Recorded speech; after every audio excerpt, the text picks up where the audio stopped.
Les cris ont commencé avant minuit. Pas un son de douleur, quelque chose de pire. Un son comme celui d'un animal à l'aigu perçant qui brise l'esprit. Le genre de cri qui pousse les gardes à plaquer leur dos contre les murs parce qu'ils ne veulent plus l'entendre, mais ne peuvent pas y échapper dans les couloirs de pierre du palais. Il résonna dans les quartiers des femmes du palais de Golestan en 1847, et chaque princesse, chaque concubine, chaque servante à l'intérieur de ces murs savait exactement ce que cela signifiait. Une autre était en train de mourir à l'intérieur d'elle-même. La jeune fille s'appelait Qajar, princesse Zara, âgée de 16 ans, fille d'Acha, petite fille de dynastie qui avait régné sur la Perse pendant des siècles. À l'aube, elle serait l'épouse d'un homme qui l'avait payée avec 3 provinces. À minuit, elle avait déjà perdu quelque chose qui ne pourrait jamais être racheté. La capacité de son esprit à faire confiance à la sécurité, à ressentir son propre corps comme quelque chose de séparé de la violation, à dormir sans se réveiller en sursaut à 3 heures sans se souvenir de cauchemar, mais avec la certitude que quelque chose d'irréversible s'était produit. Les femmes qui l'avaient préparé pour cette nuit étaient assises dans la chambre attenante, buvant du thé, sans se regarder. Elles avaient déjà fait cela auparavant. Elles le feraient encore. Ce qu'elles avaient orchestré au cours des 6 derniers mois n'était pas une préparation à l'amour. Ce n'était pas un apprentissage de l'étiquette. C'était une destruction psychologique systématique déguisée en tradition et le secret le mieux gardé de l'Empire. Si vous aimez ces histoires sombres, laissez un like, abonnez-vous et commentez ci-dessous d'où vous écoutez. Je suis sincèrement curieux de savoir quelle région du monde entendent ces histoires qui étaient destinées à rester enfouies à jamais. Car la vérité n'a pas sa place dans les archives. Elle a sa place dans vos oreilles, dans votre compréhension, dans le refus collectif de laisser les empires effacer les souffrances qu'ils ont infligées. Voilà ce qui arrivait aux épouses de la cour persane. Voilà ce qu'elles craignaient plus que la mort elle-même. Et voici le rituel qui a brisé tant de jeunes femmes que les historiens ne parviennent toujours pas à s'accorder sur le nombre de celles qui n'y ont pas survécu mentalement intactes. Dans les cours ottomanes et Qadjar des 18 et XX siècles, les filles royales faisaient face à une terreur qui n'avait rien à voir avec l'amour et tout à voir avec le contrôle. Le processus de préparation, gardé dans le plus grand secret, consigné dans des documents codés disséminés dans les archives des palais, était conçu pour une seule chose. Effacer la jeune fille et la remplacer par un instrument d'obéissance. Au moment où Zara marcha vers les appartements de son époux cette nuit de novembre 1847, sa volonté propre avait été chirurgicalement retirée. La nuit de noces n'était pas sa peur. La nuit de noces était inévitable. Ce qui l'avait détruite, c'étaient les 6 mois qui l'avaient précédée. La dynastie Qajar régna sur la Perse de 1785 à 1925. Pendant 140 ans, elle contrôla un empire qui s'étendait de la mer Caspienne au golfe Persique, des déserts du Beloutchistan aux montagnes d'Azerbaïdjan. Elle fit construire des palais qui défiaient l'architecture, rassembla des trésors qui ruinèrent ses concurrents, accumula le pouvoir par la conquête et la diplomatie. Mais comme tous les empires bâtis sur la domination, les Qajars comprenaient quelque chose de fondamental à propos du pouvoir. Il exige non seulement la force, mais l'effacement total de toute résistance. Et nulle part cela n'était appliqué de manière aussi systématique qu'aux femmes de la famille royale. Une fille du Shah ne naissait pas dans le privilège tel que les Occidentaux l'entendaient. Elle naissait dans une transaction. Son corps était une monnaie politique. Son mariage était une politique d'État. Sa volonté était sans importance dès le moment de sa conception. Dès qu'un roi décidait de se lier à un général militaire pour sécuriser une alliance avec une province voisine ou pour récompenser un ministre loyal, il offrait sa fille pour sceller l'accord. La jeune fille elle-même n'avait aucune voix dans cet arrangement. Elle apprenait cette vérité très tôt. Elle l'apprenait en voyant ses sœurs, ses cousines, ses tantes disparaître dans des palais appartenant à des hommes inconnus. Elle l'apprenait dans la certitude absolue dans la voix de chaque adulte lorsqu'il disait « c'est ton devoir ». Mais le savoir et la préparation étaient 2 choses différentes. Une jeune fille pouvait connaître son destin et être malgré tout brisée lorsqu'il commençait. La nomination de Zara eut lieu un après-midi de printemps en 1847. Elle avait 14 ans. La décision avait été prise dans une salle du conseil où elle n'avait jamais été autorisée à entrer, discutée entre des hommes qu'elle connaissait à peine, finalisée avec la rapidité d'une exécution. Son futur époux était Mira Hassan Khan, un commandant militaire issu d'une famille possédant de vastes terres dans le nord. Il avait 43 ans. Il avait été marié 2 fois auparavant. Ses 2 épouses précédentes étaient mortes, l'une de complications liées à l'accouchement, l'autre de ce que les archives du palais décrivaient vaguement comme une mélancolie. Zara était sa 3e épouse, choisie parce que son sang était suffisamment royal pour garantir que les fils qui naîtraient porteraient la légitimité dont il avait besoin pour accéder à un rang supérieur. Personne ne lui expliqua cela directement. Elle l'apprit par les serviteurs, par des fragments de conversation entre femmes plus âgées, par le changement soudain dans la manière dont on la traitait une fois ses fiançailles annoncées. La distance polie augmenta. Les règles devinrent plus rigides. Là où elle avait joui d'une certaine liberté au sein du palais, la possibilité de se déplacer entre les chambres, de passer du temps dans les jardins, d'étudier des manuscrits à la bibliothèque, apparurent soudain des restrictions. Un eunuque âgé la suivait partout. Elle n'était plus autorisée à parler de façon informelle avec les serviteurs masculins. Ses vêtements changèrent. Son emploi du temps changea. Toute son existence sembla se rétrécir en un seul point. La préparation de la nuit de noces. C'est ici que la véritable destruction commença. Les femmes chargées de sa préparation étaient anciennes selon ses critères, bien que certaines n'aient que 40 ans à peine. Elles avaient des titres. La surveillante des épouses, la maîtresse du rituel, la gardienne de la bienséance. Mais leurs fonctions étaient plus précises que leurs titres ne le suggéraient. Elles étaient des architectes de l'effacement. Elles savaient avec la précision d'ingénieurs exactement quelle pression psychologique briserait la capacité d'une jeune femme à penser de manière autonome. Et elles appliquaient ces pressions de façon systématique, méthodique, avec l'efficacité calme de quelqu'un accomplissant une tâche perfectionnée par la répétition. Le premier changement fut sa voix. Sur une période de 6 mois, le vocabulaire de Zara fut délibérément réduit. Elle n'était autorisée à parler qu'en réponse à des questions directes. Dans ses réponses, elle était limitée à des formules formelles d'accord, d'excuses, de gratitude et de demande. Oui, comme vous le souhaitez. Pardonnez mon insuffisance. Merci de votre bonté. Avec votre permission, puis-je? Tout ce qui dépassait cela entraînait une punition rapide. Pas de violence physique, bien que cela vienne plus tard. D'abord, ce fut l'isolement. Parler hors de son tour signifiait passer le reste de la journée seul dans sa chambre. Cela signifiait être exclu des repas. Cela signifiait que les autres jeunes femmes en préparation, et il y en avait toujours d'autres, toujours des filles à différents stades du processus de brisement, recevaient l'ordre de la traiter avec un mépris visible. La logique ici était dévastatrice par sa simplicité et dévastatrice par son efficacité. Le langage est l'outil principal que les humains utilisent pour maintenir un sentiment de continuité et d'identité. Lorsque vous pouvez exprimer vos pensées, vous renforcez votre sentiment de soi. Vous maintenez une cohérence interne. Vous vous souvenez de qui vous êtes. En limitant le langage de Zara à 43 phrases autorisées, le système ne contrôlait pas seulement sa communication. Il démantelait sa capacité à penser des pensées complexes. Elle ne pouvait pas articuler sa peur, alors la peur se solidifiait en elle.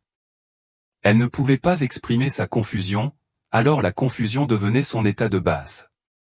Elle ne pouvait pas se défendre verbalement, alors la vulnérabilité verbale s'inscrivait comme norme.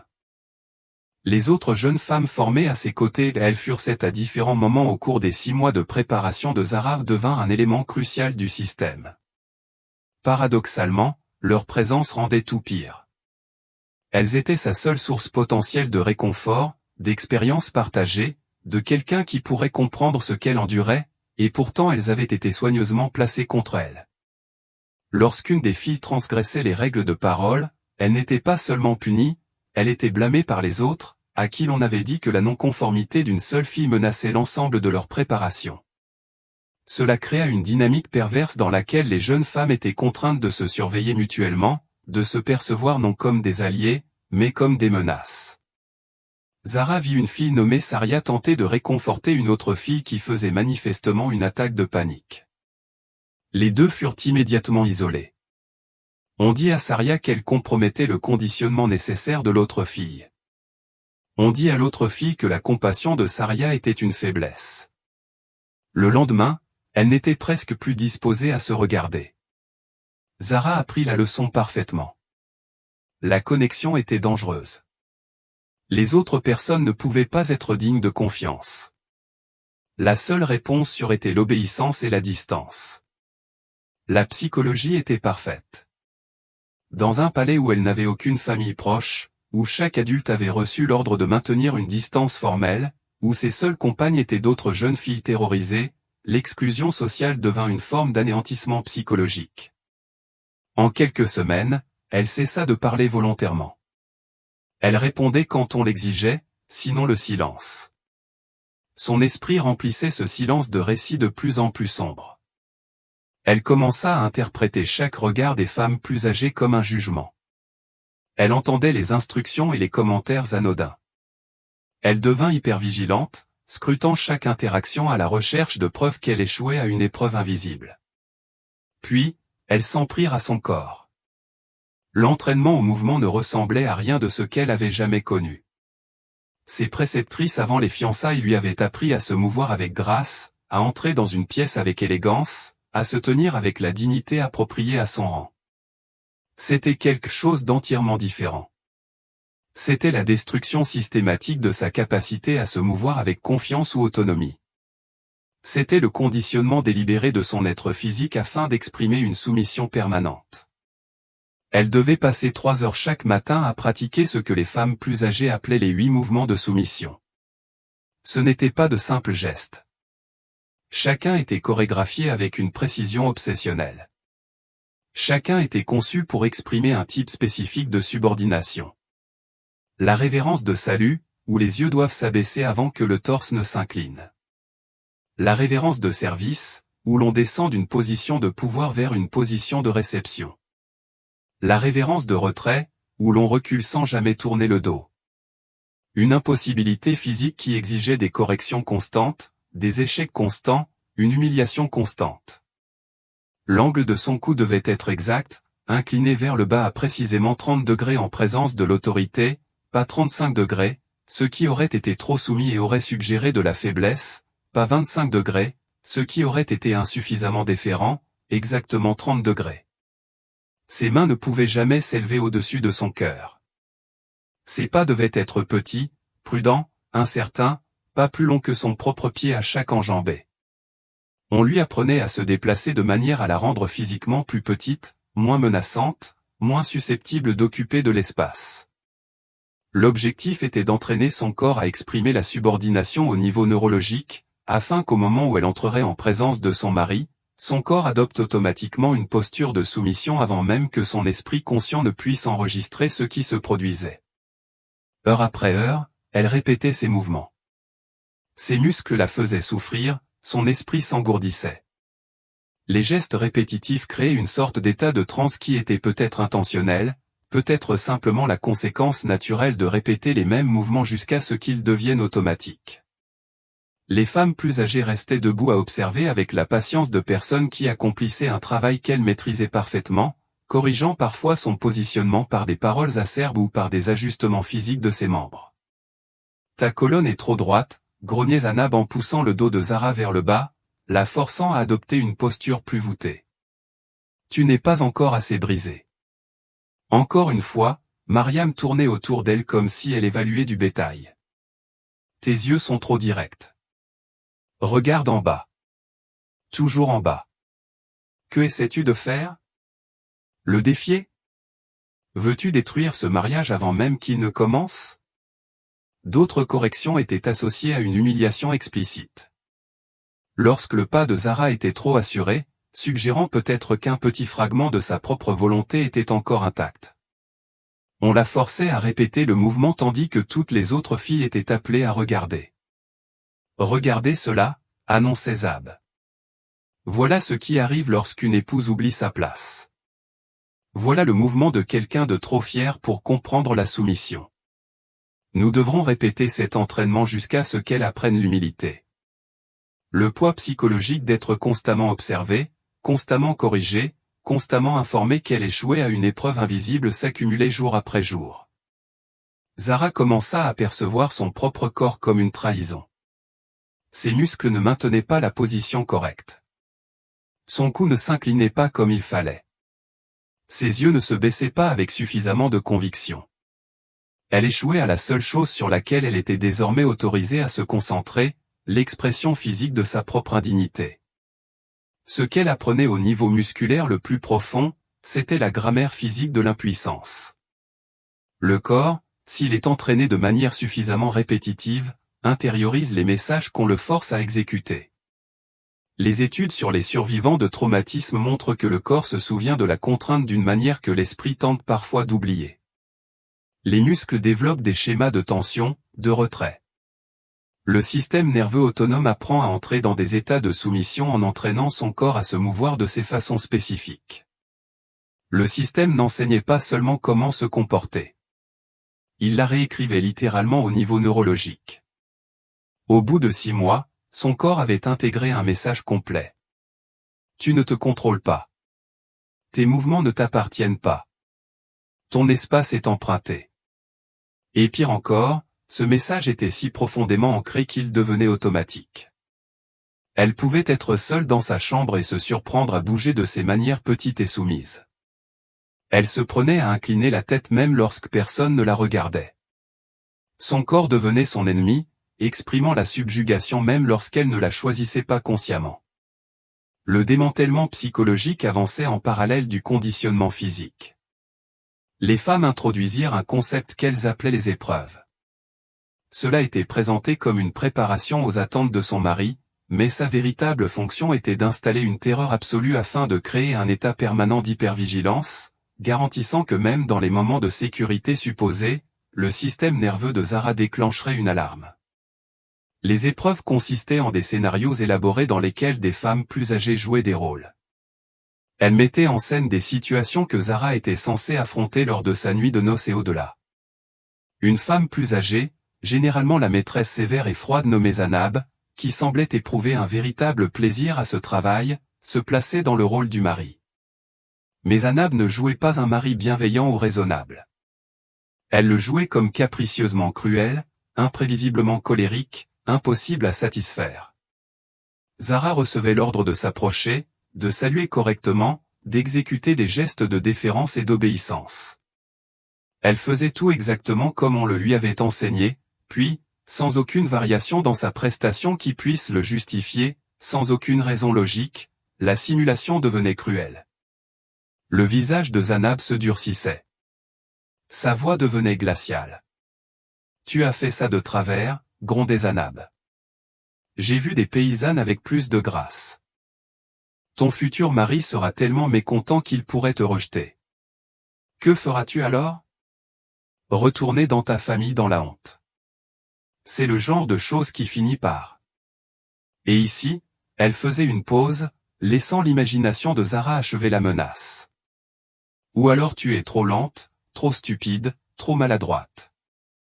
À quoi sert une épouse incapable d'apprendre à se positionner correctement ? Pourquoi Hassan Khan te voudrait-il alors qu'il pourrait avoir n'importe quelle femme en Perse ? » Parfois, la cruauté était plus élaborée. Zanab exécutait délibérément l'action que Zara était censée saluer de manière incorrecte, puis blâmait Zara pour ne pas avoir réagi à l'erreur exactement de la bonne façon. « Tu aurais dû savoir que je faisais cela de travers. Une bonne épouse aurait deviné mes besoins et corrigé mes erreurs. Tu es restée là comme une idiote pendant que je m'humiliais. » La pire variante, celle qui brisa réellement quelque chose en Zara, était le traitement par le silence. Zanab agissait soudain comme si Zara n'existait plus. Elle se détournait, ne parlait qu'aux autres femmes de l'insuffisance de Zara, la traitant comme si sa présence était devenue physiquement offensante. « Je n'arrive presque plus à la regarder », disait Zanab comme si Zara n'était pas dans la pièce. La façon dont elle a bougé à l'instant, si maladroite. Son fils Khan sera tellement déçu. Pauvre homme. Son épouse sera un tel fardeau. Et les autres femmes hochaient la tête en signe d'accord, leur silence indiquant qu'elles aussi avaient cessé de considérer Zara comme un être humain. Ces moments d'effacement social total, d'être en présence d'autres personnes et de les voir décider collectivement que vous n'existez plus, provoquent quelque chose qui s'apparente à une mort psychologique. Les êtres humains sont des êtres sociaux. Le lien social est aussi fondamental que la nourriture ou l'eau. L'effacement social est une forme de torture qui ne laisse aucune trace. Chaque scénario d'épreuve était conçu pour déclencher une réponse psychologique spécifique, et le système veillait à ce que toute réponse possible de Zara soit mauvaise. Si elle faisait plus d'efforts, c'était qu'elle en faisait trop et révélait son désespoir. Si elle restait calme, elle était froide et insuffisamment investie dans la réussite de son mariage. Si elle s'excusait de ses échecs, elle se complaisait dans l'auto-apitoiement. Si elle acceptait les critiques sans protester, elle les acceptait trop facilement et ne faisait pas de véritables efforts. Il n'existait aucune combinaison d'actions pouvant mener à une approbation. Le système lui-même était conçu pour qu'il soit impossible d'y réussir. Cela créait un piège psychologique bien connu dans la littérature sur les traumatismes, l'impuissance apprise. Lorsqu'une personne est placée dans une situation où aucune réponse ne conduit à un résultat positif, où tout ce qu'elle tente échoue, où la punition est aléatoire et déconnectée de ses actions, son cerveau finit par apprendre que l'effort est inutile. Elle cesse d'essayer. Elle cesse de lutter. Elle intériorise la croyance qu'elle ne peut pas contrôler son environnement ni les conséquences de ses actes. C'est ce qu'on appelle l'impuissance apprise, et c'est l'un des moyens les plus fiables de briser la volonté d'une personne. Les épreuves survenaient de manière aléatoire, à des moments imprévisibles, ce qui intensifiait leur impact psychologique. Zara pouvait être tirée à l'écart pendant un repas, interrompue durant son bref temps d'étude, confrontée alors qu'elle marchait dans les couloirs. L'incertitude elle-même devenait une arme. Son système nerveux était entraîné à ne jamais se relâcher. Elle ne pouvait jamais savoir quand elle était en sécurité, car le système veillait à ce qu'aucun lieu ne le soit. La punition était suffisamment aléatoire pour que ses performances correctes ou incorrectes n'aient aucune importance. L'issue était toujours imprévisible, toujours potentiellement dévastatrice.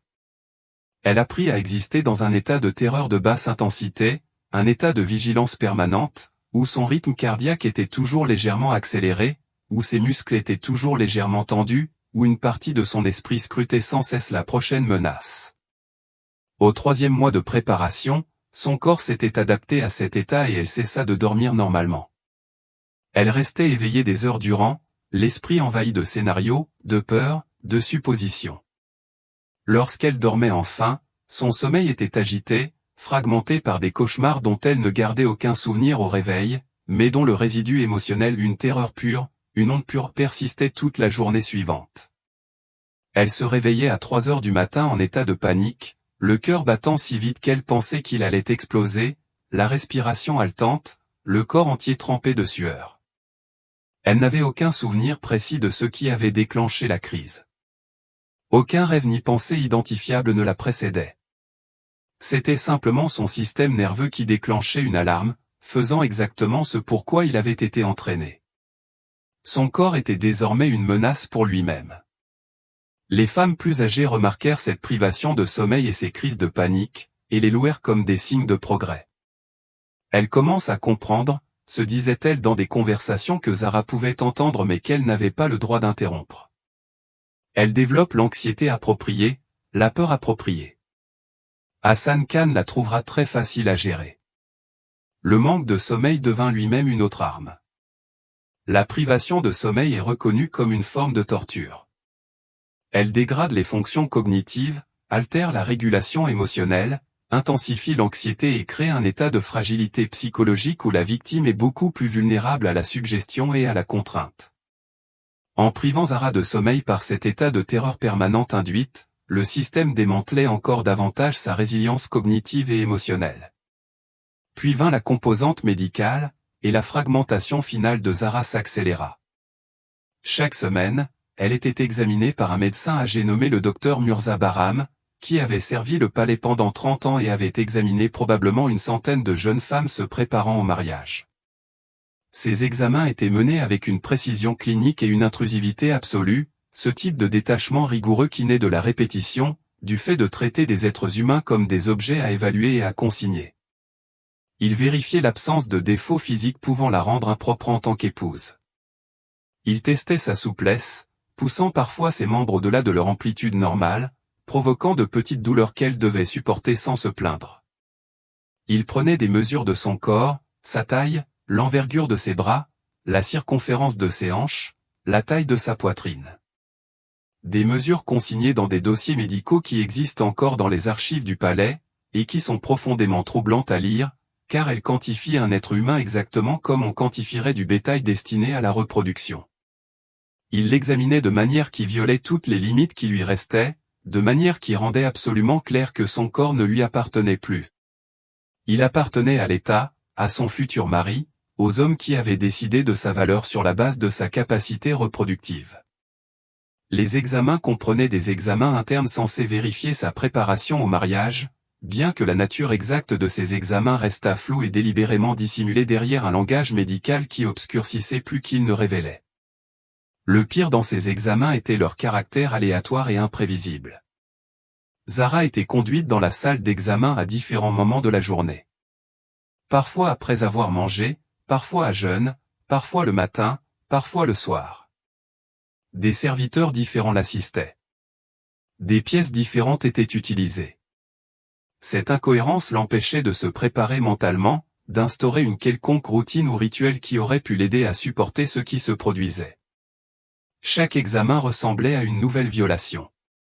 Ces examens étaient présentés comme une nécessité médicale, une évaluation purement objective, mais leur fonction psychologique était identique à celle de l'entraînement physique et des épreuves. Il lui apprenait que son corps pouvait être accessible sans son consentement, que son inconfort n'avait aucune importance, que son autonomie physique était une illusion qu'elle devait abandonner. Ils installaient au niveau le plus profond le message qu'elle était une chose à inspecter, à évaluer, à utiliser. Après ces examens, elle restait assise dans sa chambre et se dissociait d'une manière de plus en plus sévère. Elle fixait ses mains comme si elles appartenaient à quelqu'un d'autre. Elle touchait parfois sa propre peau et ne ressentait aucun lien avec la sensation, comme s'il y avait une couche de verre entre son esprit et son corps, un espace infranchissable, une séparation qui, à bien des égards, deviendrait permanente. Cette dissociation est l'un des mécanismes de survie les plus puissants de l'esprit. Lorsque l'expérience devient insupportable, la conscience se retire. Elle observe à distance. Elle se sépare du corps qui est violé. C'est un mécanisme ingénieux qui permet aux êtres humains de survivre à des choses qui devraient les briser. Mais cela a un coût permanent. La personne qui émerge de l'état dissociatif n'est jamais tout à fait la même. Elle a survécu, oui, mais en fragmentant sa propre conscience. Rassembler ensuite ces fragments est souvent impossible. La préparation comprenait également un enseignement approfondi de la réponse appropriée aux relations conjugales. Cela était transmis dans un langage codé, des instructions volontairement obscures délivrées par une femme plus âgée nommée Saria, qui avait été l'épouse d'un gouverneur provincial et était désormais conservée comme une sorte de tutrice de la docilité. Les instructions étaient vagues, ce qui était peut-être intentionnel. Cette imprécision laissait à Zara l'espace pour imaginer les interprétations les plus terribles. Saria parlait en termes abstraits des besoins d'un mari et des obligations d'une épouse, et de l'importance de ne jamais refuser. Elle décrivait des scénarios avec des détails cliniques, comment se positionner, comment rester immobile, comment ne faire aucun bruit. Ton plaisir est sans importance, dit Saria d'une voix parfaitement plate. Ta préférence est sans importance. Ton confort est sans importance. Ces concepts ne s'appliquent pas à toi. Tu existes pour servir. C'est tout. Aucune explication ne fut donnée à Zara sur ce qui se produirait réellement. Aucune information exacte sur son propre corps ni sur celui de son mari. Seulement des instructions sur la manière d'être passive, d'être acceptante, de faire semblant que tout ce qui lui arrivait allait bien. Cette combinaison de flou et d'instructions créa un piège psychologique parfait. Son esprit parcourait des scénarios catastrophes.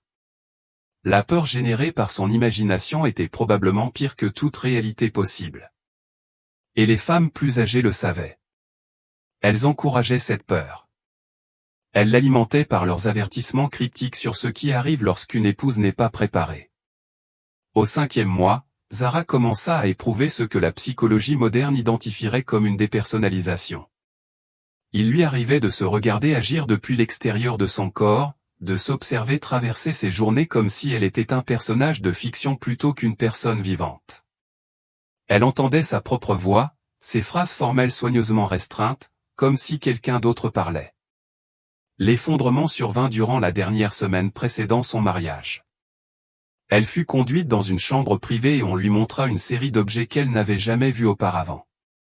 Des instruments sexuels, des objets dont elle ne comprenait pas la fonction, mais qui existaient manifestement à des fins qu'on l'encourageait à craindre.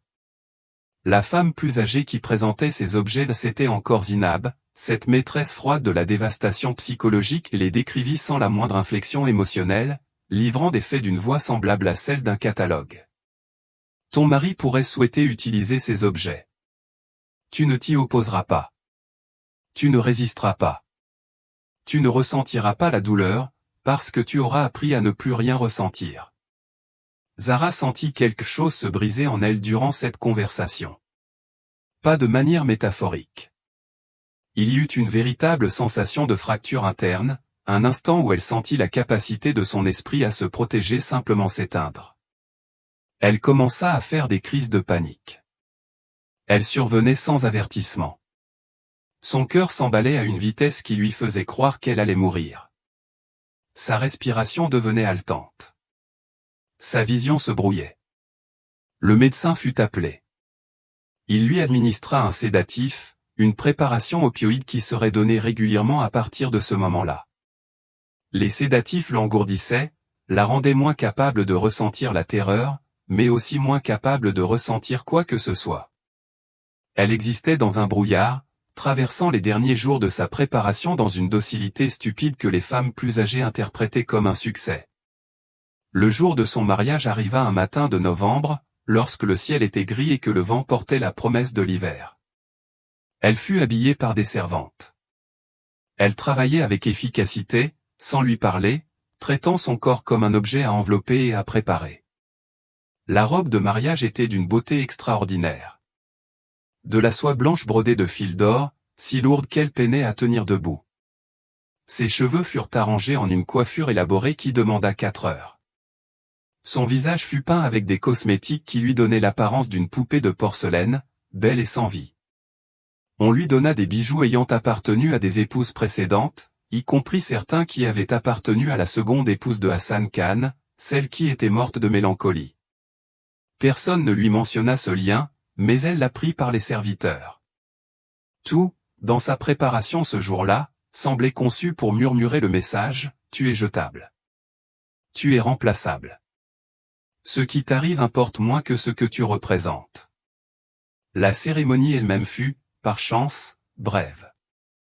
Elle fut amenée devant une mule, son substitut. Un parent masculin âgé qu'elle connaissait à peine donna son consentement à sa place. On lui demanda si elle acceptait, et lorsqu'elle ne répondit pas, un serviteur la poussa légèrement, et elle émit un son qui fut interprété comme un assentiment. Les paroles furent récitées. Le contrat fut signé. Elle était désormais l'épouse de Hassan Khan. La célébration dura 6 heures. Elle resta immobile sur un trône rembourré tandis que des centaines de personnes défilaient devant elle, la félicitant, offrant des bénédictions, mangeant, célébrant une union qu'elle n'avait pas choisie. Elle s'en souvenait très peu. Les sédatifs l'avaient maintenue dans un état de dissociation fonctionnelle. Elle pouvait voir et entendre ce qui se passait autour d'elle, mais elle ne parvenait pas à s'y connecter émotionnellement. À la tombée du soir, les femmes commencèrent à la préparer pour la nuit de noces. Elle fut baignée par des servantes dans une eau parfumée de pétales de rose et d'essence. Elle fut vêtue d'une tunique de soie fine qui la couvrait à peine. Ses cheveux furent laissés lâches le long de son dos, signe de son statut de jeune fille. On lui administra un autre sédatif, plus puissant que les précédents. Puis elle fut conduite dans la chambre nuptiale par la surveillante des épouses, une femme très âgée nommée Mariam, dont le visage ressemblait à une pomme desséchée et dont les yeux ne reflétaient jamais la moindre émotion. La chambre avait été préparée avec un soin extrême. Les murs étaient drapés de soie rouge. Des bougies étaient disposées partout, diffusant une lueur chaleureuse d'une beauté presque obscène. Sur le lit reposait le linge le plus fin, blanc et immaculé. Tout dans la pièce était conçu pour paraître accueillant, presque séduisant, une contradiction soigneusement construite avec la terreur que Zara portait dans sa poitrine. Mariam la plaça sur le lit. « Reste ici, dit-elle. Il viendra. Tu feras ce que l'on t'a enseigné. Tu ne résisteras pas. Tu ne parleras pas à moins d'y être directement invité. Tu ne pleuras pas. » Puis elle se détourna et sortit, et Zara entendit le bruit de la porte que l'on verrouillait de l'extérieur. Elle resta assise dans cette chambre, dans cette pièce magnifique, chaque nerf de son corps hurlant. Les sédatifs la maintenaient dans un état de trouble, mais pas suffisamment pour l'empêcher de comprendre ce qui allait se produire. Elle essaya de réfléchir pour se préparer, mais son esprit avait été si complètement démantelé en 6 mois qu'elle ne parvenait plus à trouver la moindre partie intacte. Elle ne trouvait aucun fragment d'elle-même qui sache comment survivre à cela. Lorsqu'Hassan Khan entra dans la chambre 1 heure plus tard, il était partiellement ivre. Il ne la salua pas. Il ne lui adressa pas la parole. Il commença simplement à retirer ses vêtements. Elle observa la scène comme à travers une vitre. Les sédatifs avaient séparé sa conscience de son corps de façon si efficace qu'elle pouvait s'observer être touchée sans vraiment le ressentir. Elle resta là où on l'avait placée. Elle n'émit aucun son. Elle ne résista pas. Elle avait été trop bien entraînée pour cela. Ce qui dura peut-être 20 minutes lui parut des heures. Lorsqu'il eut terminé, il se rhabilla et partit sans lui parler. Elle demeura sur le lit, toujours dissociée, toujours embrumée, son corps n'étant plus tout à fait le sien. Les femmes plus âgées entrèrent dans la chambre alors qu'il faisait encore nuit, et examinèrent les draps à la recherche de sang, la preuve physique de sa virginité. Ayant trouvé ce qu'elles cherchaient, elles partirent, satisfaites que la transaction ait été menée à bien. Puis quelque chose se brisa en Zara, quelque chose qui avait déjà été brisé auparavant, mais qui cette fois se fracassa d'une manière irréparable. Les cris qui résonnèrent dans le palais cette nuit-là, ce son qui terrifia les serviteurs et fit détourner le regard des gardes, c'était le bruit de son esprit cédant enfin. Pas à cause de la nuit de noces elle-même. Cela, elle avait pu y survivre grâce à la dissociation. Les cris furent le moment où sa dissociation elle-même s'effondra, l'instant où elle réintégra soudain pleinement son corps et ressentit tout. 6 mois de terreur accumulée, de violations, d'effacement, de destruction physique et psychologique, tout se déversa d'un coup. Au matin, on appela les médecins.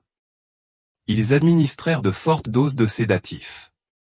En quelques jours, elle entra dans une sorte de brouillard permanent. Elle se conforma à tout ce qu'on attendait d'elle. Elle donna un fils à son mari dans l'année. Elle mit au monde 3 autres enfants au cours des 8 années suivantes. Elle accomplit ses devoirs d'épouse avec une obéissance exemplaire. Selon toutes les mesures officielles, elle fut un succès parfait.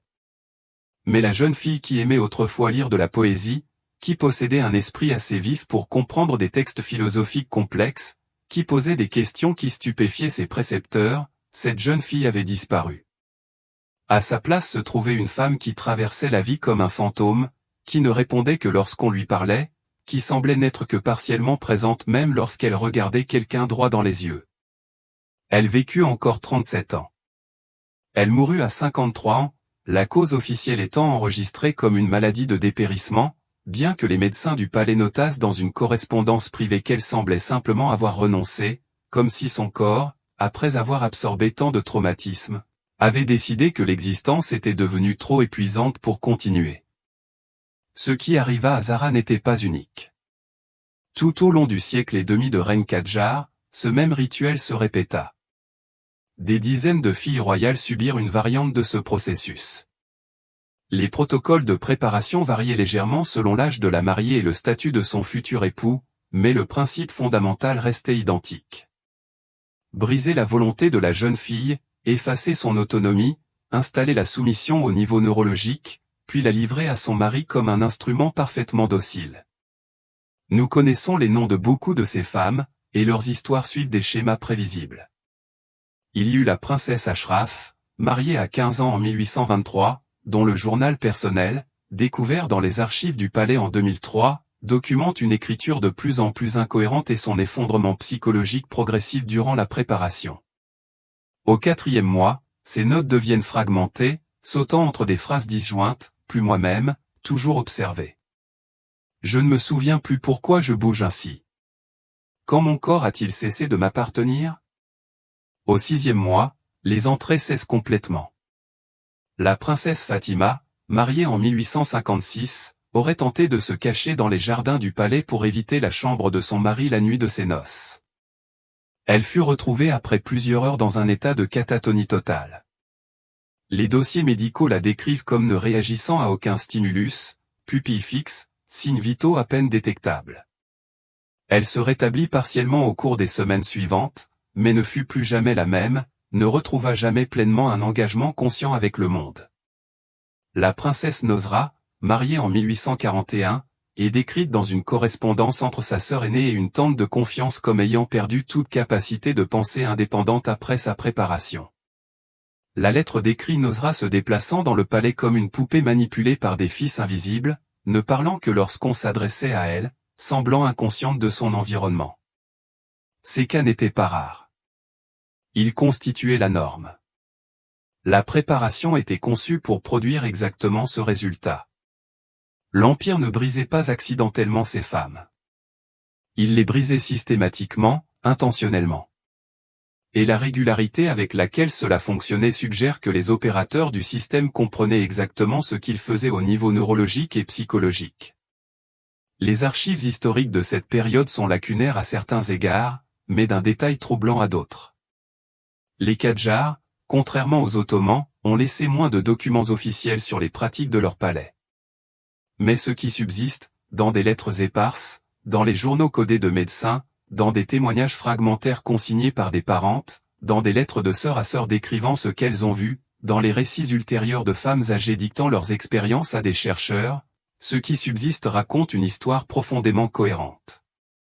Les mariés craignaient davantage la préparation que la nuit de noces elle-même. La destruction psychologique était intentionnelle. L'Empire avait compris que la peur d'une jeune femme pouvait être transformée en arme, que l'anticipation de la violation était souvent plus destructrice que la violation elle-même. Les médecins du palais qui consignaient leurs observations semblent avoir compris, à un certain niveau, ce qui se produisait, même s'ils utilisaient un langage clinique pour le dissimuler.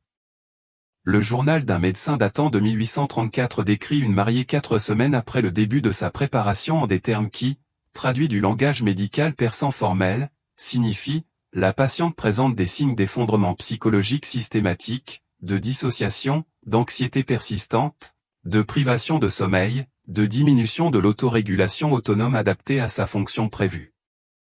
Cette expression, adaptée à sa fonction prévue, révèle quelque chose d'essentiel.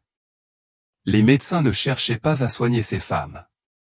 Ils surveillaient l'efficacité de leur destruction psychologique. Ils mesuraient le succès à l'aune du degré de brisure atteint. Certaines princesses tentèrent de résister.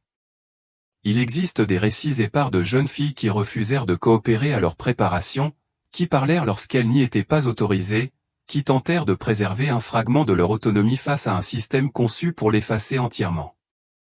Leur résistance est peut-être la partie la plus déchirante de cette histoire, car elle ne documente pas le succès du système, mais la force psychologique immense nécessaire pour lui résister, et la manière dont cette force fut finalement brisée par des moyens systématiques.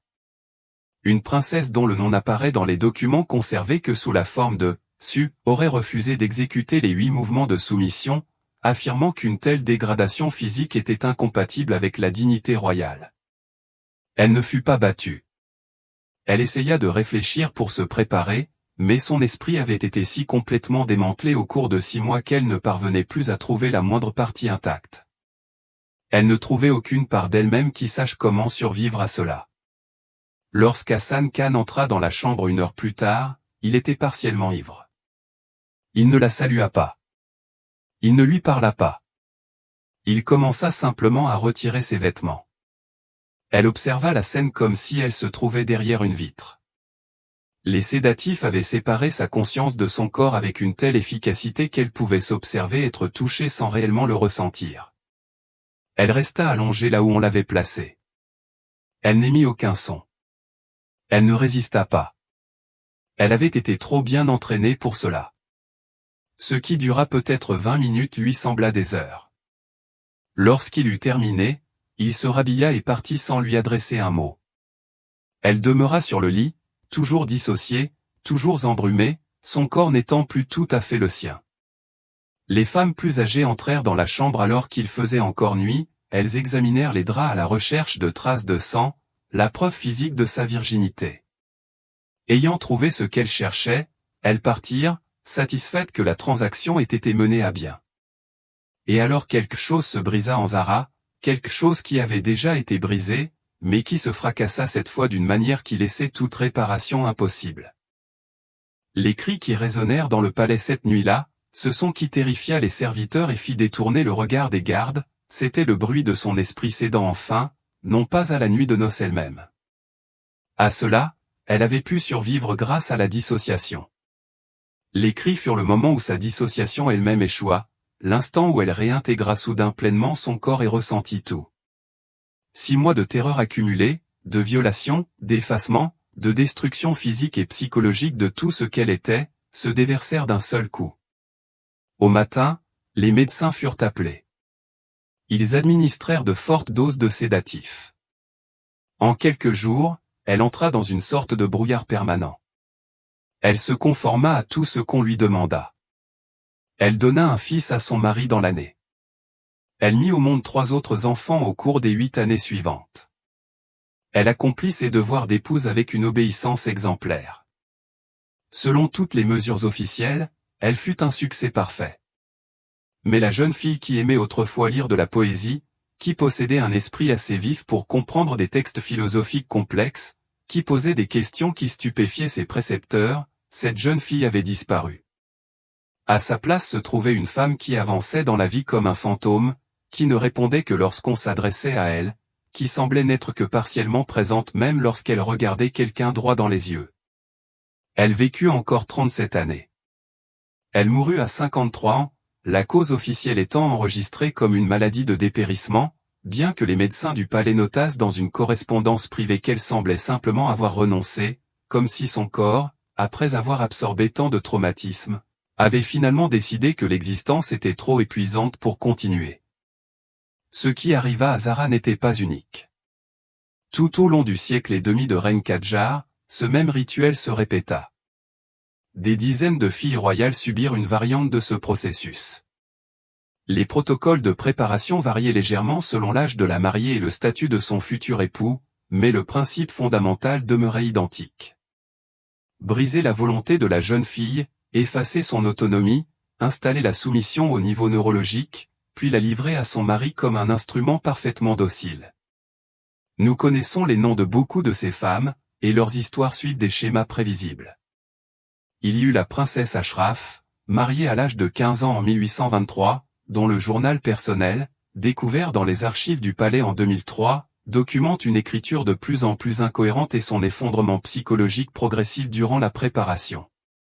Au 4e mois, ses entrées deviennent discontinues, passant d'une phrase décousue à l'autre, « Je ne suis plus moi-même », toujours observé.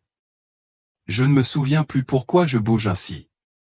Quand mon corps a-t-il cessé de m'appartenir? Au 6e mois, les entrées cessent entièrement. La princesse Fatima, mariée en 1856, aurait tenté de se cacher dans les jardins du palais afin d'éviter la chambre de son mari la nuit de ses noces.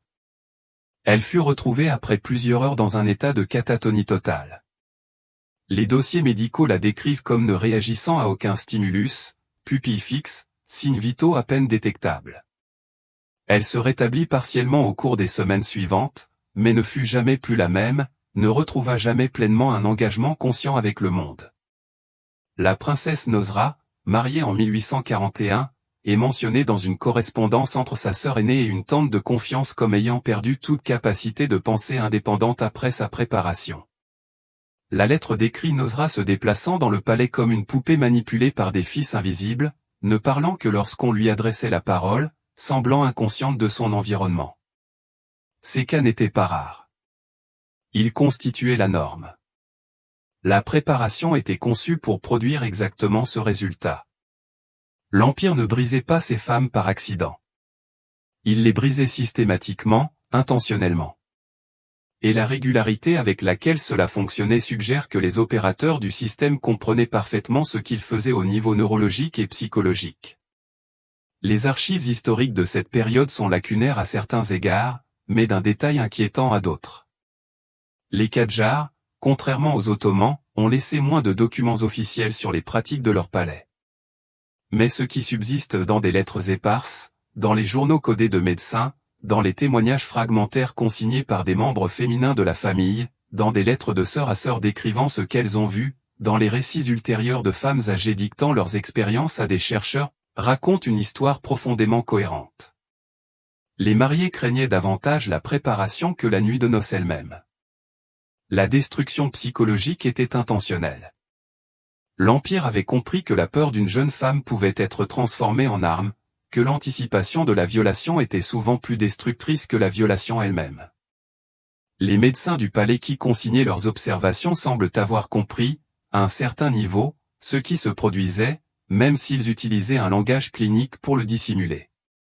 Le journal d'un médecin datant de 1834 décrit une mariée 4 semaines après le début de sa préparation en des termes qui, traduits du langage médical persan formel, signifient « la patiente présente des signes d'effondrement psychologique systématique, de dissociation, d'anxiété persistante, de privation de sommeil, de diminution de l'autorégulation autonome appropriée à sa fonction prévue ».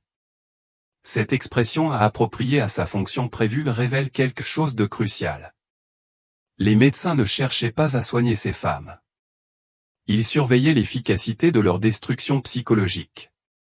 Ils mesuraient le succès en fonction du degré auquel la femme avait été brisée. Certaines princesses tentèrent de résister. Il existe des récits dispersés de jeunes filles qui refusèrent de coopérer avec leur préparation, qui parlèrent lorsqu'elles n'y étaient pas autorisées, qui tentèrent de préserver un fragment de leur autonomie face à un système conçu pour l'effacer entièrement. Leur résistance est peut-être la partie la plus déchirante de cette histoire, car elle ne documente pas le succès du système, mais la force psychologique profonde nécessaire pour lui résister, et la manière dont cette force fut finalement brisée par des moyens systématiques. Une princesse dont le nom n'apparaît dans les documents conservés que sous la forme de « Su » aurait refusé d'exécuter les 8 mouvements de soumission, affirmant qu'une telle dégradation physique était incompatible avec la dignité royale. Elle ne fut pas battue. À la place, elle fut totalement isolée. Tous ses repas lui étaient apportés dans sa chambre scellée. Toutes les autres personnes reçurent l'ordre de l'ignorer complètement.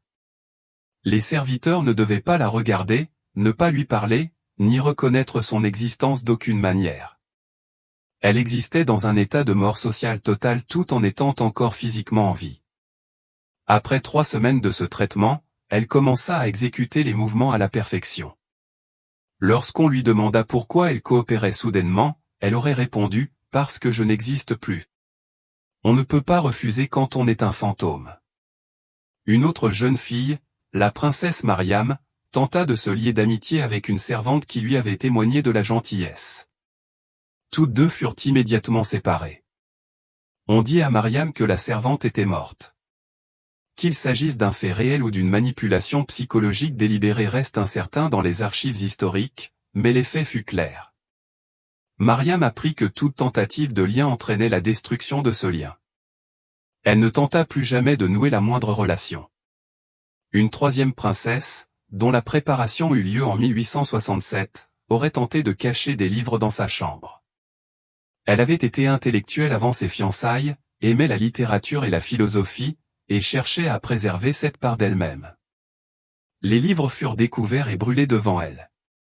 On lui dit que ses intérêts intellectuels étaient la source de sa désobéissance, de son refus d'accepter correctement sa place. La lecture fut présentée comme une sorte de maladie mentale que la préparation devait guérir.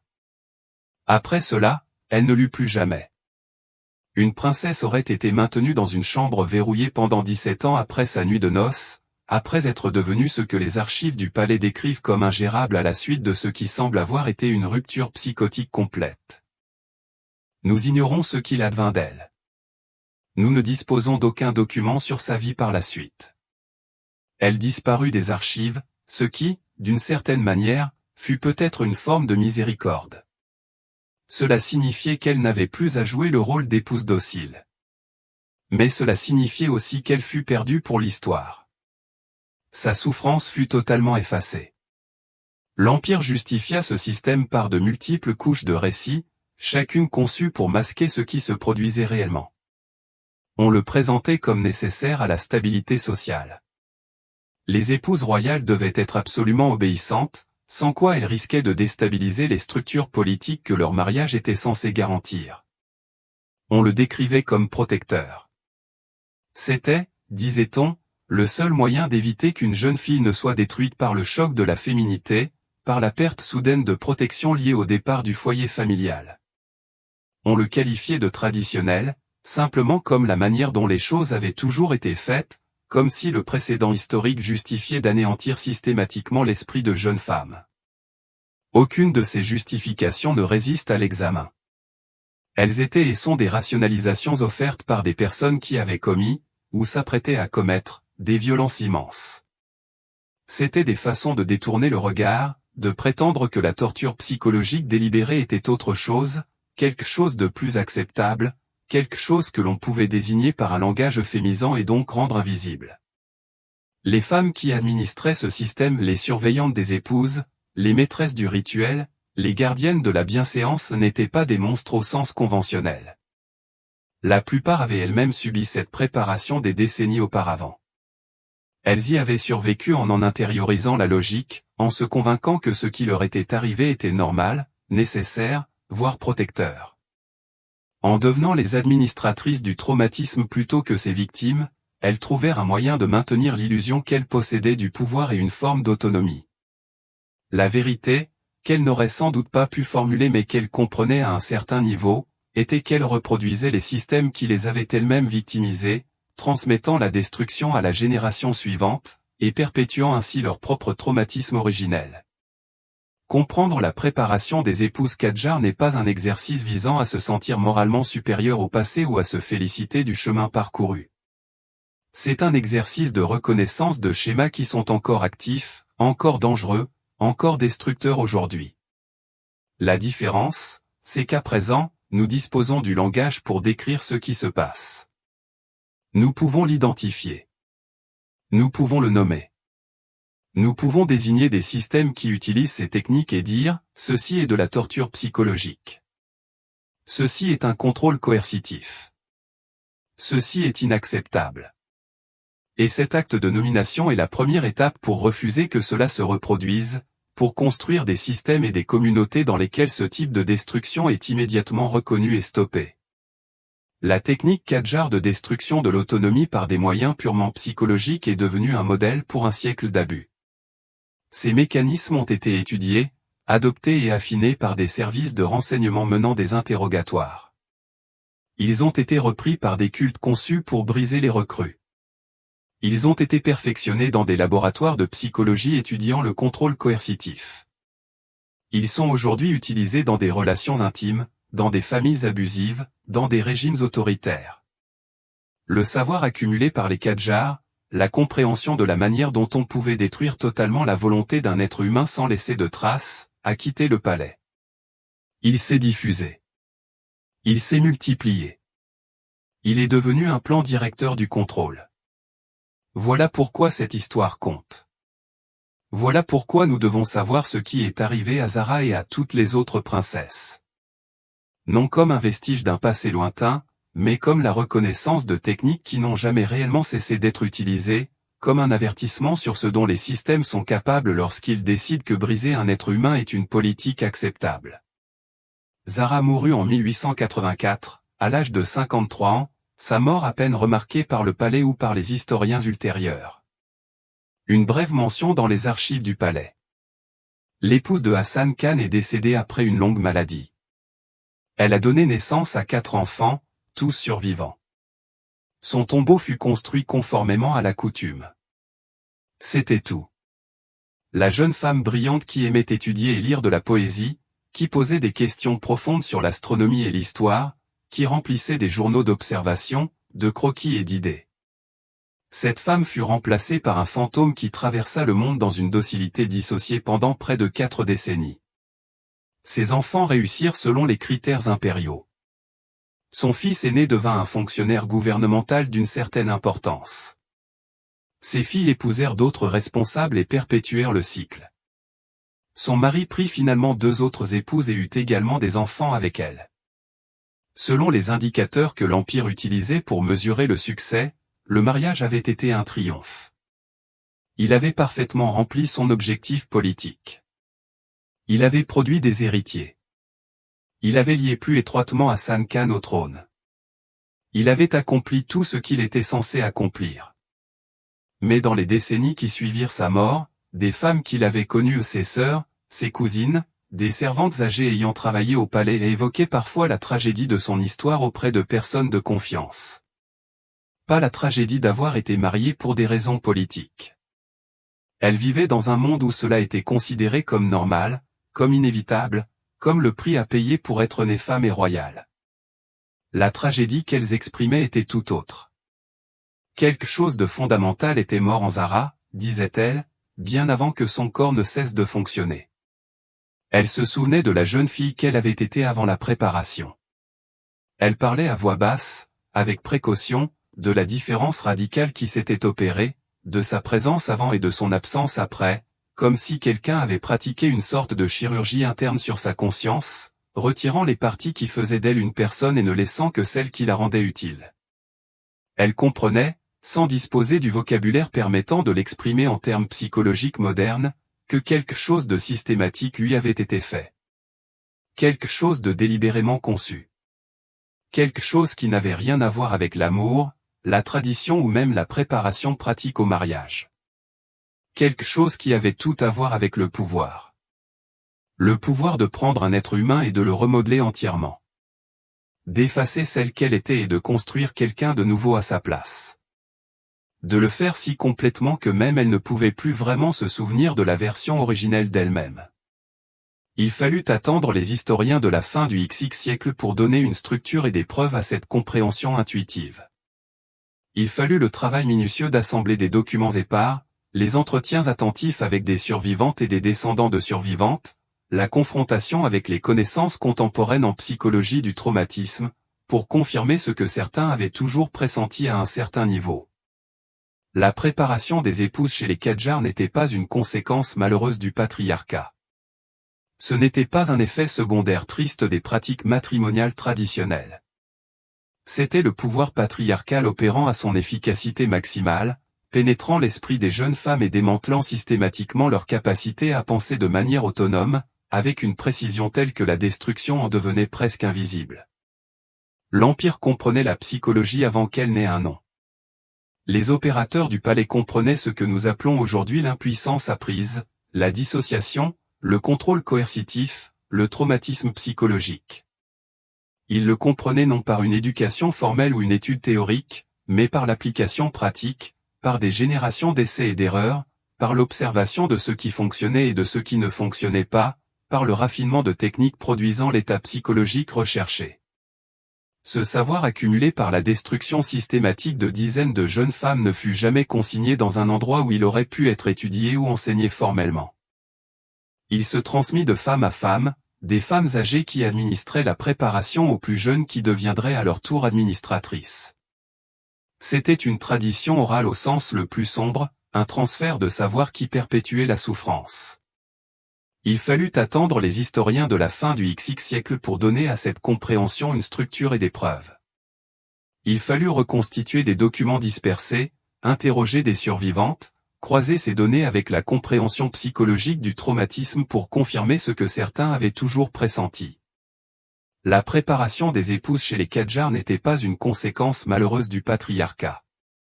C'était le patriarcat opérant à son efficacité maximale, pénétrant l'esprit des jeunes femmes et démantelant systématiquement leur capacité à la pensée autonome. Et ce qui rend cette histoire importante aujourd'hui n'est pas seulement le fait qu'elle ait eu lieu. C'est que les mécanismes qu'ils utilisaient, l'isolement, la surveillance, le contrôle de la parole, la punition arbitraire, l'instauration de l'hypervigilance, les violations répétées de l'autonomie physique, la création délibérée du traumatisme ne sont pas des curiosités historiques. Ce sont les mécanismes du contrôle coercitif qui fonctionnent encore aujourd'hui dans le monde. Ils sont utilisés par des agresseurs dans des relations intimes. Ils sont utilisés par des cultes. Ils sont utilisés par certains États contre leur propre population. Les Qajars n'ont pas inventé ces mécanismes, mais ils les ont affinés. Ils les ont systématisés. Ils ont démontré qu'il était possible de briser complètement la volonté d'une personne par des moyens purement psychologiques.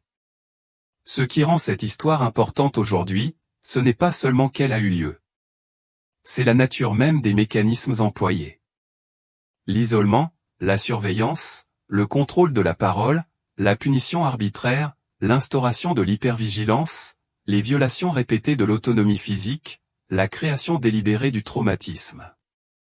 Ce ne sont pas des curiosités historiques. Ce sont les mécanismes du contrôle coercitif encore à l'œuvre aujourd'hui.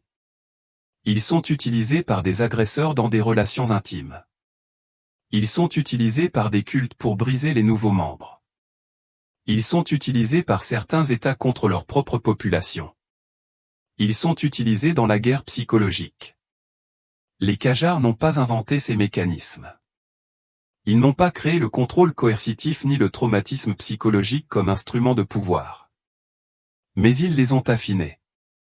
Ils les ont systématisés avec une précision remarquable. Ils ont démontré empiriquement qu'il était possible de détruire entièrement la volonté d'une personne par des moyens exclusivement psychologiques, sans l'inefficacité de la violence physique, sans laisser de marque, sans créer le type de preuve qu'un empire préférerait ne pas avoir à expliquer. Ce savoir, cette compréhension de la manière dont on pouvait annihiler complètement l'autonomie de quelqu'un sans laisser de bleu, voilà l'héritage dangereux de cette histoire. C'est un savoir qui circule, qui se diffuse, qui est utilisé. Les techniques développées dans les chambres du palais de la Perse du XIe siècle ont été reprises par des services de renseignement lors des interrogatoires du XIe siècle. Elles ont été adaptées et perfectionnées par des personnes qui étudiaient le traumatisme et comprenaient la psychologie. Elles sont devenues le modèle de ce que nous appelons aujourd'hui la torture psychologique et de ce que les communautés de résistance à la torture identifient dans les groupes à contrôle élevé et les relations abusives. Comprendre la préparation des épouses Qajars n'est pas un exercice visant à apprécier le chemin parcouru. C'est un exercice de reconnaissance de schémas qui sont encore actifs, encore dangereux, encore destructeurs. La différence, c'est qu'aujourd'hui nous disposons du langage pour décrire ce qui se passe. Nous pouvons l'identifier. Nous pouvons le nommer. Et le fait de nommer est la première étape pour refuser que cela se reproduise. L'aspect le plus troublant de cette histoire est l'efficacité totale du système. La plupart des épouses qui subirent la préparation devinrent effectivement exactement ce que le système voulait qu'elles deviennent. Dociles, obéissantes, incapables d'affirmer leurs propres besoins ou préférences, psychologiquement piégées dans des schémas de soumission si profondément ancrés qu'elles ne pouvaient même plus les reconnaître comme des chaînes. Elles élevèrent leurs enfants dans ces schémas. Elles transmirent le traumatisme, souvent à leurs propres filles. Le système se perpétua sur plusieurs générations parce que ses victimes en devinrent, dans de nombreux cas, les administratrices. Une jeune fille brisée pouvait, si elle survivait, devenir l'une des femmes chargées de briser la génération suivante. Le traumatisme comme héritage, l'abus comme tradition. Ce qui est arrivé à ces femmes n'était pas de l'amour. Ce n'était pas une préparation au sens honnête du terme. Ce n'était pas une tradition au sens réel. C'était une torture psychologique soigneusement conçue, administrée par l'État en pleine conscience de ce qu'il faisait, afin d'assurer une obéissance absolue. Et cela est resté dissimulé pendant plus d'un siècle. Non parce que les preuves n'existaient pas, mais parce que les femmes qui y avaient survécu étaient souvent incapables d'en parler, parce que l'Empire avait structuré le traumatisme de telle manière que les victimes elles-mêmes avaient été psychologiquement entraînées à défendre le système qui les avait détruites. Si cette histoire vous a bouleversé et elle le devrait, alors abonnez-vous à cette chaîne, car les archives de l'histoire regorgent de récits de ce type. Des histoires que les empires ont tenté d'enfouir sous des couches de langage bureaucratique et de silence officiel. Des histoires que des femmes ont survécu et transmises malgré des systèmes délibérément conçus pour les effacer. des histoires qui comptent. Et dans les commentaires, dites-moi quelles autres histoires royales cachées vous souhaitez voir révélées. Quelle femme, dont la souffrance a été délibérément enfouie par les récits officiels, voulez-vous entendre? Quelles histoires les empires ont-ils essayé de garder sous clé? Car ces récits ne sont pas faits pour prendre la poussière dans des archives derrière des portes verrouillées. Ils appartiennent à la conscience collective. Ils appartiennent à des espaces comme celui-ci, où nous pouvons les reconnaître, les honorer, refuser de les laisser disparaître dans le silence que les empires préfèrent. D'où m'écoutez-vous? Je veux savoir que cette vérité traverse les océans et les frontières. Que des personnes partout apprennent ce que leurs empires ont tenté de dissimuler. Voilà ce qui rend cette histoire importante. Non pas le fait qu'elle se soit produite il y a des siècles, mais le fait que la connaître modifie notre compréhension du pouvoir, du traumatisme et de la destruction systématique de la volonté autonome. Cela change notre manière de reconnaître ces schémas lorsqu'ils opèrent aujourd'hui. L'histoire des épouses Kadjar nous rappelle que l'histoire n'en a pas fini avec nous. Elle résonne à travers le temps. Elle nous enseigne de quoi les systèmes sont capables lorsqu'ils mobilisent toutes leurs forces pour détruire des êtres humains. Et elle nous rappelle que la violence la plus efficace est souvent celle qui ne laisse aucune trace. Celle qui se produit à l'intérieur de l'esprit, celle qu'un empire peut soigneusement dissimuler pendant 100 ans jusqu'à ce que des chercheurs patients finissent par lever le rideau. Comprendre la préparation des épouses Kadjar n'est pas un exercice visant à se sentir supérieur au passé, ni à se féliciter du chemin parcouru. C'est un exercice de reconnaissance de schémas qui sont encore actifs, encore dangereux, encore destructeurs aujourd'hui. La différence, c'est qu'aujourd'hui nous disposons du langage pour décrire ce qui se passe. Nous pouvons l'identifier. Nous pouvons le nommer. Nous pouvons désigner les systèmes qui utilisent ces techniques et dire, ceci est de la torture psychologique. Ceci est un contrôle coercitif. Ceci est inacceptable. Et cet acte de nomination est la première étape pour refuser que cela se reproduise, pour construire des systèmes et des communautés où ce type de destruction est immédiatement reconnu et stoppé. La technique Kadjar consistant à détruire l'autonomie par des moyens purement psychologiques est devenue le modèle d'un siècle d'abus. Ces mécanismes ont été étudiés, adoptés et affinés par des agences de renseignement menant des interrogatoires. Ils ont été adaptés par des cultes conçus pour briser les recrues. Ils ont été perfectionnés dans des laboratoires de psychologie étudiant le contrôle coercitif. Ils sont aujourd'hui utilisés dans des relations intimes, dans des familles abusives, dans des régimes autoritaires. Le savoir accumulé par les Kadjar, la compréhension de la manière dont on pouvait détruire complètement la volonté d'une personne sans laisser de marque, ce savoir a quitté le palais. Il s'est diffusé. Il s'est multiplié. Il est devenu un plan directeur du contrôle, qui continue d'être utilisé contre des personnes vulnérables chaque jour. Voilà pourquoi cette histoire a une importance profonde. Voilà pourquoi nous devons savoir ce qui est arrivé à Zara et à toutes les autres princesses. Non comme un vestige d'un passé lointain, mais comme la reconnaissance de techniques qui n'ont jamais vraiment cessé d'être utilisées, comme un avertissement sur ce dont les systèmes sont capables lorsqu'ils décident que briser un être humain est une politique acceptable. Comme preuve que la destruction psychologique peut être perfectionnée, systématisée et transmise de génération en génération. Jusqu'à la prochaine fois, souvenez-vous de ceci.